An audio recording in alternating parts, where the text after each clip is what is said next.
Um motor pode queimar quando ele está rodando? Resposta: sim. Um motor pode queimar enquanto está rodando, como também enquanto está paralisado por uma sobrecarga. A quantidade de sobrecarga tem um efeito em quanto tempo o motor leva para queimar? Resposta: sim. Quanto mais sobrecarga, mais calor é gerado e mais rapidamente o motor queima. Uma nota sobre sobrecargas em motores. À medida que o motor for carregado, ele consumirá cada vez mais corrente na tentativa de compensar a carga adicionada. Os motores são projetados para dissipar o calor gerado por sua corrente. No entanto, eles podem apenas dissipar uma quantidade limitada. A quantidade de carga que eles podem operar sem dano é usada para determinar a taxa de potência do motor. Como você pode ter observado, o motor pode produzir mais potência que sua taxa especificada, mas ele irá eventualmente superaquecer e queimar. O motor que trabalha superaquecido pode às vezes não queimar totalmente, mas ter suas características alteradas e não responder mais de acordo com a especificação de trabalho determinada pelo projeto. Resumo de sobrecargas. Um motor é capaz de fazer mais trabalho do que o especificado pelo projeto. No entanto, isto causará superaquecimento e queimará o motor se a sobrecarga for por longo tempo. É possível paralisar o motor se muita carga for aplicada. Isto aumentará o fluxo de corrente e queimará o motor relativamente bem rápido. Revisão do comportamento do motor. Características de partida do motor. Durante o arranque, o motor consumirá uma corrente de partida que é de aproximadamente 7 vezes a corrente de carga total do motor. Um motor consumirá corrente de partida até que ele atinja aproximadamente 80% da rotação total. Características de carga do motor. À medida que a carga sobre o motor é aumentada, sua rotação diminui minimamente, mas sua corrente aumenta significantemente. Sem carga, o motor consome por volta de 1/3 à metade da corrente de carga. A corrente de partida é a mesma sob qualquer situação de carga. Leva mais tempo para o motor atingir a rotação total com carga total do que sem carga. Sobrecarga no motor. Um motor é capaz de fazer mais trabalho do que determina sua especificação. No entanto, isto causará superaquecimento e queima do motor se a sobrecarga for por longo tempo. É possível paralisar o motor se muita carga for aplicada. Isso provocará o fluxo da corrente de bloqueio do motor e queimará o motor bem rápido. Componentes de controle do motor. Um circuito básico de motor consiste dos seguintes componentes. Um motor, você já revisou o comportamento do motor. Uma sobrecarga, usada para proteger o motor, OL. Um circuito de controle com contador, usado para partir e parar o motor. Um disjuntor ou fusíveis, usado para a proteção do circuito motor, C1. Veja a figura 26. Essa seção contém figuras de um laboratório usado para explorar a operação básica de um circuito de motor. Mostrado na figura 27, está um diagrama de ligações do circuito usado nesse laboratório. Através dessas figuras, você aprenderá como cada um dos componentes do circuito do motor funciona e como eles funcionam juntos para controlar e proteger o motor. O propósito dessas figuras é explorar a operação dos componentes compondo um circuito básico de motor. Uma série de figuras fornecerá instruções e fará perguntas para direcionar você através deste aprendizado. Preste bastante atenção às perguntas e respostas. Preparação. Importante. Abra a pasta Documentos do módulo 3 e imprima tudo para você acompanhar. Antes de continuarmos, eu sugiro que você tenha papel e caneta para fazer anotações. Anote tudo o que for possível para ajudar na fixação dessas informações. O laboratório consiste de motor, sobrecarga, OL, contador e chave de controle C1 e S1, fusíveis F1, F2 e F3, controle de carga, load, medidor de velocidade, RPM. Veja a figura 28. As especificações do motor são as seguintes: voltagem, 200 volts AC. Todas as voltagens que serão mostradas nesse laboratório são comuns na América do Norte. Conectado é estrela, 2 HP, velocidade com carga total, 1765 RPMs.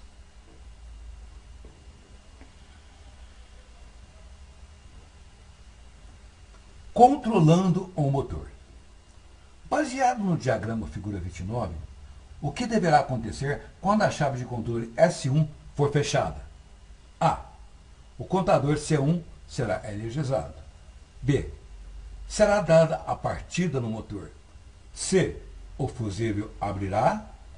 D. Nada acontecerá. Respostas A e B. Com a carga em 100%, o contador energizará e será dada a partida do motor. A figura 30 mostra que foi exatamente isso que aconteceu após fecharmos a chave S1. Conclusão: quando a chave de controle S1 é fechada, o circuito de controle é completado e a bobina do contador C1 é energizada, fechando os 3 contatos no circuito de potência. Ele opera como um relé grande.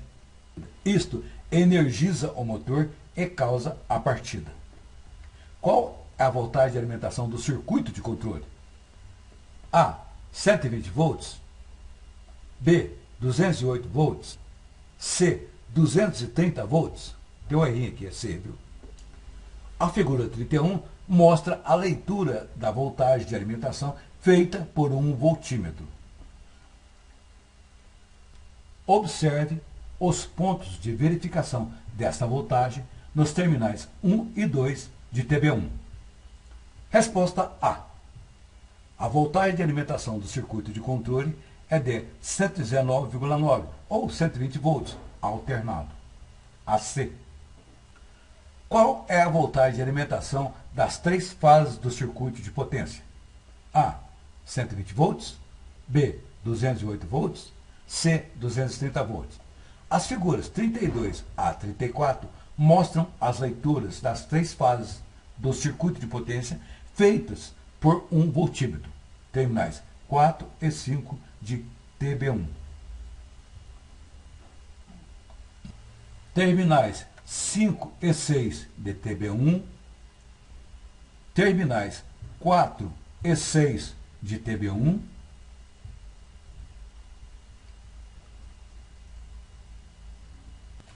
resposta B. A voltagem de alimentação das 3 fases do circuito de potência é 208 volts AC. Com o motor rodando com uma carga de 100%, qual é o fluxo de corrente em cada fase, aproximadamente? A. 2,6 amperes. B. 3,6 amperes. C. 5,3 amperes. D. 8,2 amperes. As figuras 35 a 37 mostram a leitura da corrente de cada fase sendo feita por um amperímetro. Fase 1. Fase 2. Fase 3. Resposta C. A corrente medida nas 3 fases é de 5,3 amperes. Com o motor rodando sem carga, qual é a corrente de cada fase aproximadamente? A. 0 ampere. B. 2,6 amperes. C. 3,6 amperes. D. 5,3 amperes. As figuras 38 a 40 mostram a leitura de corrente feita em cada fase pelo amperímetro. Fase 1. Fase 2. Fase 3. Resposta B. Com 0% de carga, a corrente em cada fase é de 2,6 amperes. Sabendo-se que os enrolamentos desse motor estão conectados em estrela, qual seria a resistência de cada enrolamento? A. 2,7 ohms. B. 5,4 ohms. C. 82 ohms. Observação. A letra grega substitui a palavra ohm. As figuras 41 a 43 mostram as leituras de resistência dos enrolamentos feitas por um ohmímetro. Primeira leitura. Segunda leitura. Terceira leitura. Resposta B. Cada medida de resistência é de 5,4 ohms. Isso nos leva a concluir que cada enrolamento tem uma resistência de 2,7 ohms devido ao fato de que medidas de 5,4 é a medida de dois enrolamentos ligados em série. Veja a figura 44 para melhor compreensão. Respondendo à sobrecarga. Como você observou na seção comportamento do motor, quando o motor estiver sobrecarregado por muito tempo, ele queimará. Esta parte do curso lidará com as características e componentes usados para evitar que os motores queimem sob condições de sobrecargas. O que você acha que acontece se você der partida no motor sob uma carga de 150%? Em seguida, aumentar a carga para 200% e deixar ligado por mais uns 10 segundos. A. O motor queima. B. O desligamento por sobrecargas atua e o motor para. C. Nada. O motor continua rodando. As figuras 45 a 46 mostram as simulações referentes a cada situação de carga. A figura 45 mostra que o motor está com uma carga de 150% e continua rodando. Observe como os botões vermelhos de C1 e OL estão para dentro, indicando que estão armados. A figura 46 mostra que o motor continua rodando após a carga ser passada para 200%. A figura 47 mostra que, aproximadamente 10 segundos depois de estar rodando com a carga de 250%, o circuito de proteção desarmou e o motor parou de funcionar. Resposta B. O circuito de desligamento por sobrecarga atuou e desligou o motor. Este motor só voltará a funcionar depois que a temperatura baixar. Para que o motor volte a funcionar novamente, será preciso que o botão vermelho de OL seja acionado manualmente. Porém, ele só vai acertar armar depois que o motor esfriar. Com a sobrecarga OL ativada, os seus contatos normalmente fechados estão abertos ou fechados? Resposta: quando uma sobrecarga atua, os contatos auxiliares operam. O contato 9 e 10, normalmente fechado, agora está aberto. Agora vamos resetar a sobrecarga. Uma vez a sobrecarga tenha sido resetada, o seu contato 9, 10, normalmente fechado, está aberto ou fechado? Resposta: fechado.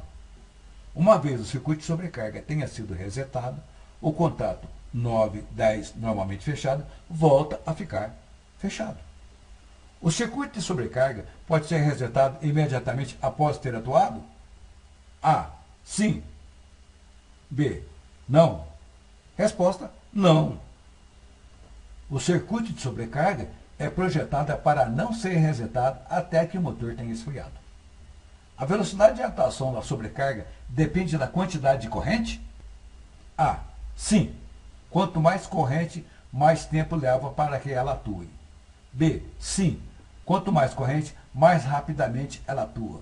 C. Não. Resposta B. Quanto mais corrente, mais rápido a sobrecarga atuará. Entre cada par, 1 para 2, 3 para 4 e 5 para 6 dos terminais de sobrecarga OL, está um dispositivo chamado aquecedor, que é sensível à corrente. Como mostrado no diagrama esquemático figura 48, cada um dos pares de OL indo para PB1 7, PB1 8 e PB1 9 está em série com o motor. A corrente através do motor também flui através dos aquecedores, causando a elevação de suas temperaturas. Se eles atingirem uma certa temperatura, o aquecedor atua o mecanismo de sobrecarga e atua abrindo os contatos auxiliares.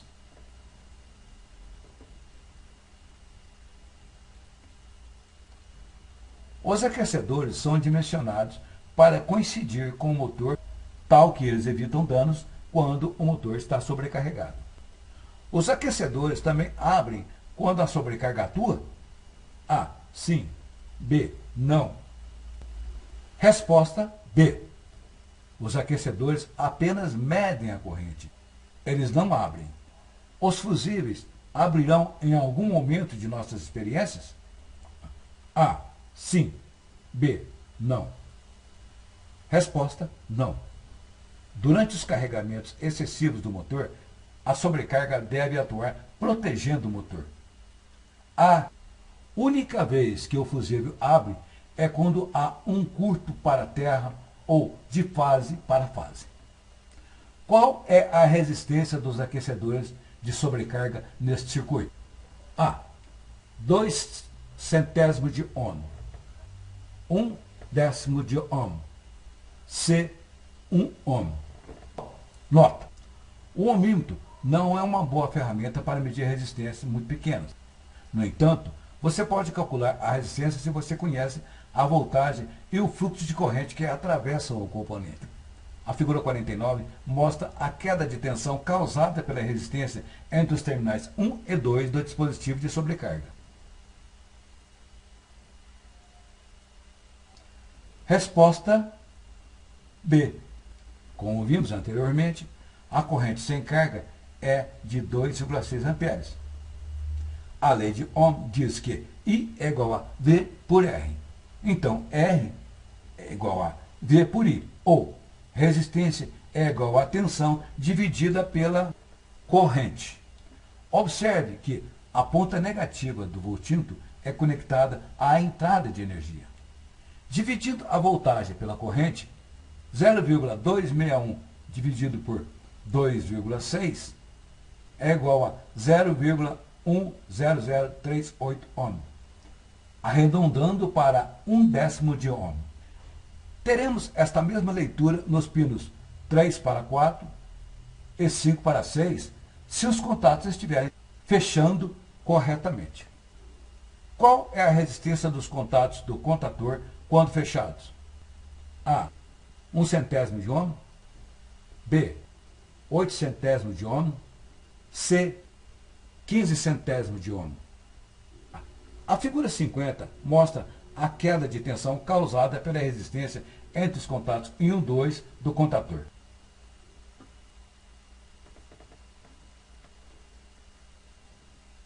Tal como no caso do contato de OL, basta dividir a tensão pela corrente para calcular a resistência.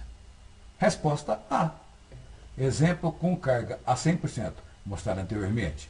Dividindo a voltagem pela corrente, 0,053, ou 53 milésimos, dividido por 5,3, é igual a 0,01, ou 1 centésimo de ohm.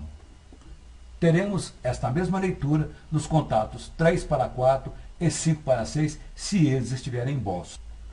Qual é a resistência dos fusíveis? A. 8 centésimos de ohm. B. 14 milésimos de ohm. C. 15 centésimos de ohm. Veja a medição da queda de tensão causada pela resistência na figura 51.